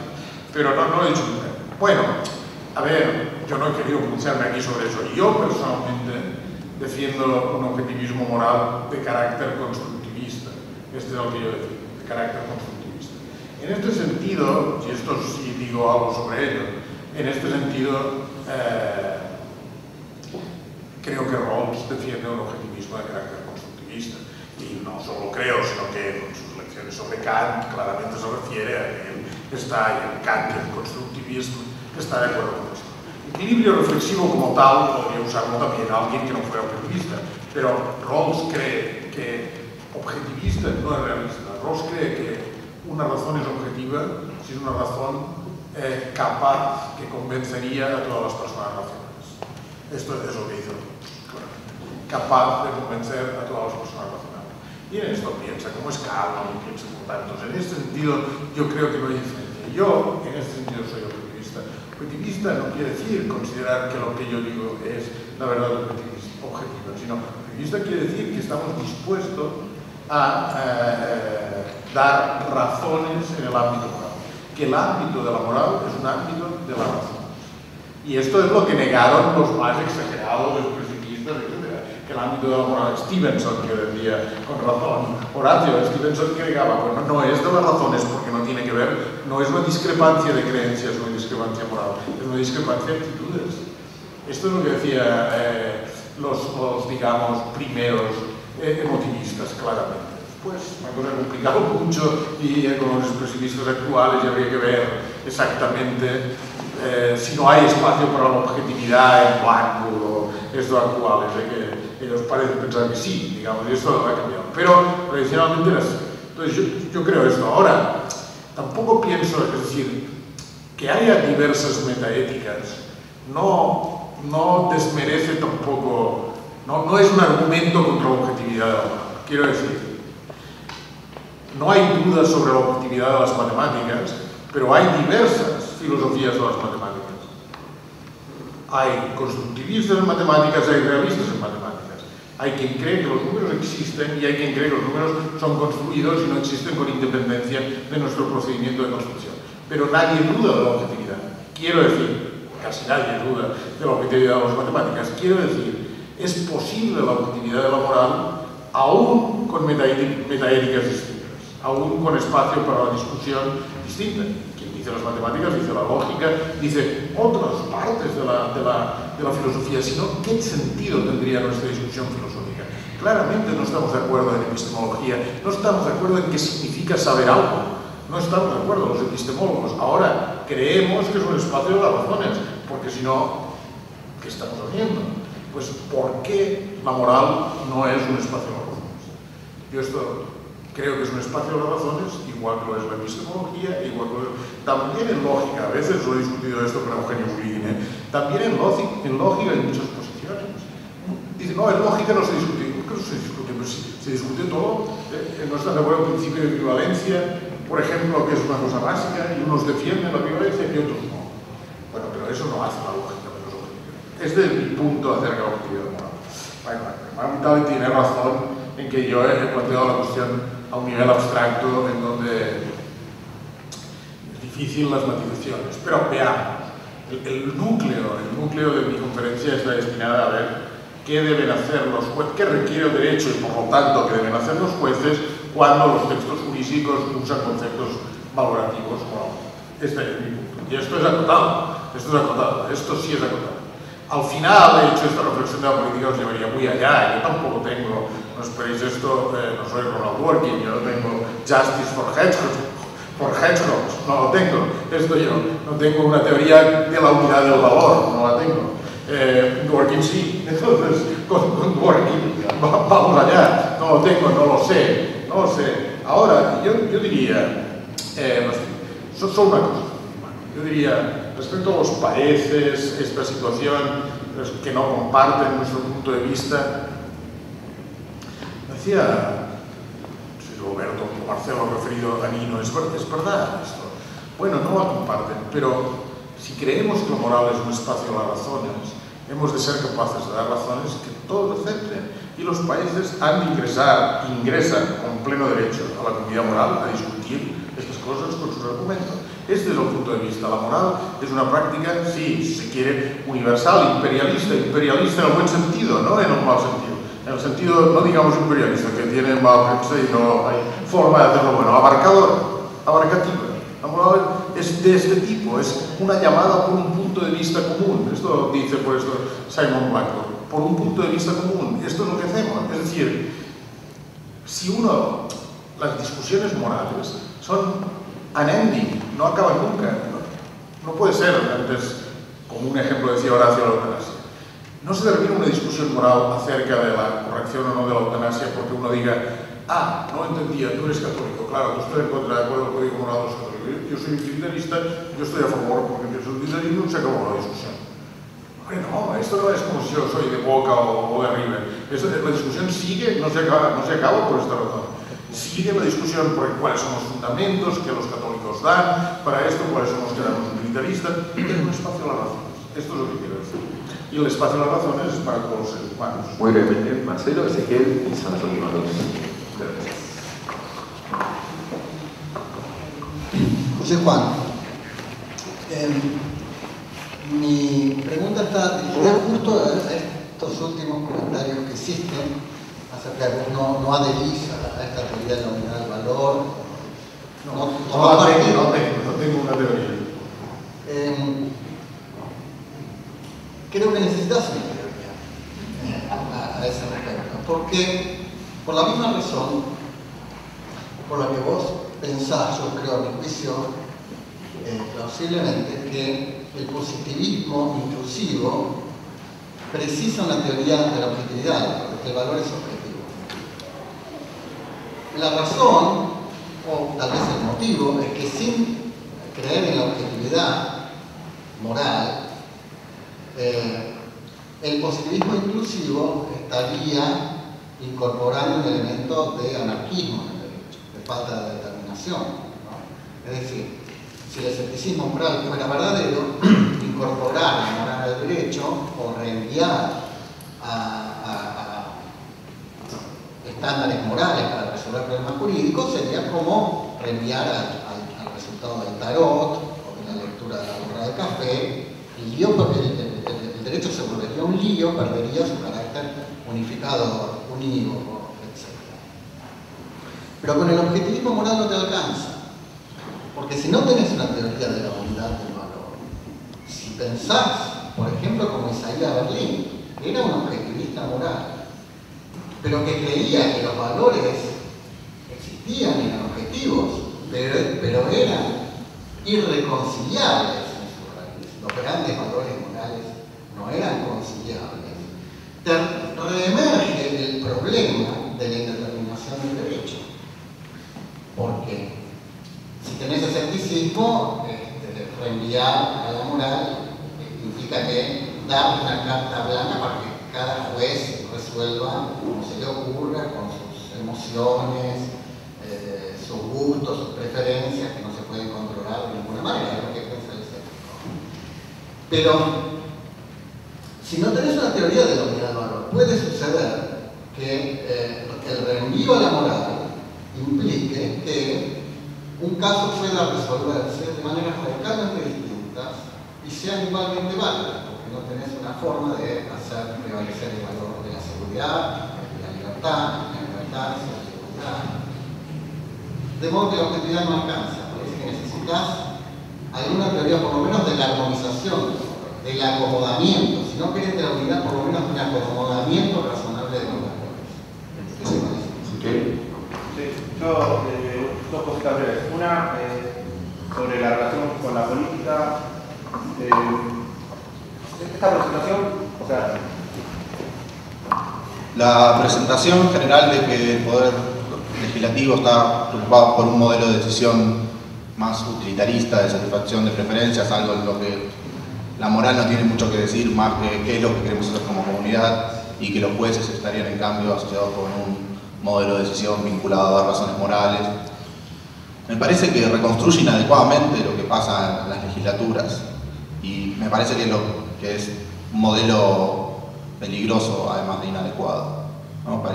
Y por otro lado, vos habías hecho en un momento el argumento de que había una conexión justificatoria entre derecho y moral, dado que las decisiones judiciales afectan a terceros. Lo mismo pasa con la política, de manera que, por lo tanto, todas las decisiones políticas, desde que todas son financiadas con impuestos que son cobrados proactivamente, afectan a terceros, por más nimias o de preferencias que sean. Lo otro muy breve sobre cómo se individualiza qué es un argumento moral. Porque si uno piensa que un argumento moral lo individualizamos en virtud de los criterios de validación o condiciones de verdad, entonces parece claro que en las interpretaciones de qué es una pena cruel, si bien intervienen parte de esos criterios, también intervienen otros. Es importante los precedentes, es importante consideraciones semánticas, son importantes toda una serie de cosas. Entonces, última palabra. Bueno, gracias. Bueno, Marcelo, yo solo quería decir en dos niveles, contesto esto. Solo quería decir que yo no tengo una teoría como la de Dworkin, pero tiene razón. Para que esto ande, digamos, es necesaria una teoría de la unidad del valor. Es necesaria, yo estoy de acuerdo con esto. Y confieso que no tengo una posición filosófica respecto de este debate profundo, digamos, entre los zorros y los erizos. No tengo una posición final, porque a mí me gustaría que Dworkin tuviera que la unidad del valor sea posible. Hay muchas cuestiones que Berlin ponía de manifiesto con claridad que hacen dudar al respecto. Pero más allá de esto, de la pregunta filosófica sobre los valores, sobre la que, ya digo, yo siempre les digo a mis estudiantes que yo creo que soy capaz de reconstruir los 10 problemas, o 10 de los problemas más importantes de la filosofía, pero acerca de ellos no tengo una posición, porque eso es muy difícil. Yo por parte no tengo una posición acerca de estos 10 problemas. ¿Cuál es el argumento bueno contra el escepticismo epistemológico? Y contra el determinismo, y contra pues, esto de este problema, de este tipo, me parece. Ahora, en un nivel más inferior, un peldaño inferior, referido a la filosofía del derecho, yo creo que es necesario tener mecanismos para acomodar nuestros valores diversos que subyacen a nuestra práctica jurídica, seguro. Y tengo posiciones, igual, he escrito, he pensado sobre los conflictos entre derechos constitucionales, y de esto se pone de manifiesto especialmente, con especial fuerza, y he articulado una posición algo distinta de la de Alexis al respecto, porque hay cosas de Alexis que no me parecen suficientemente satisfactorias, pero, en fin, lo que quiero decir es que me parece que a nivel del derecho hay que sí que hacer el esfuerzo de reconstruir esto, acomodarlo, más allá de sí como teoría de fondo. Dworkin quiere, hay la unidad del valor, ¿no? O, en realidad, nuestro universo moral está como como quería Berlín más fragmentado. Esto no lo sé. Razones para la política, y efectivamente tercero, esto es cierto, claramente es cierto. Yo no he dicho que sea un argumento utilitarista y agregación de preferencias, no lo dije. Dije que no lo dije, pero esto debe quedar claro porque la contraposición que tú haces es esto. ¿Cuáles son los argumentos? Yo he dicho que era el espacio del autogobierno. Esto he dicho. Y esto lo mantengo. Este es el espacio del autogobierno, porque los derechos son límites para que sea posible el autogobierno. Los derechos no son condiciones del autogobierno, pero no son el espacio del autogobierno. Yo he dicho que la política es el espacio del autogobierno. Y en eso me reafirmo. Claro que afectan a terceros, pero ¿cuál es? ¿Cómo funciona en estos niveles la cuestión? A mí me parece que funciona del siguiente modo. Si se respetan los derechos de todos, las opciones que quedan a la política son opciones facultativas moralmente. Por eso puse el ejemplo de la acción individual, facultativas moralmente. Y entonces es el autogobierno. Pero por eso he dicho facultativos moralmente. He discutido mucho con una persona que dijimos la tesis, Roberto y yo, que es Josep Luis Martí, al respecto, no está de acuerdo conmigo. He discutido mucho con él sobre esto, porque él dice, claro, si tú das este espacio, no queda espacio para la política, todo se decide por los derechos, porque algo es mejor con los derechos, etc. Digo, no, ¿por qué? En realidad, como en la vida personal, las cosas importantes son facultativas. En la vida personal yo lo veo claro. Las cosas importantes no son que tú no debes matar a nadie. Claro que no debes matar a nadie. Pero esto no es lo que determina tu vida. Tu vida se determina con qué profesión vas a tener, con qué persona vas a compartir tu vida, cómo tienes la relación con los hijos. Y esto es facultativo, normalmente. Pero esto es importante. Esta es la cuestión. Lo facultativo no es irrelevante, sino que es lo relevante.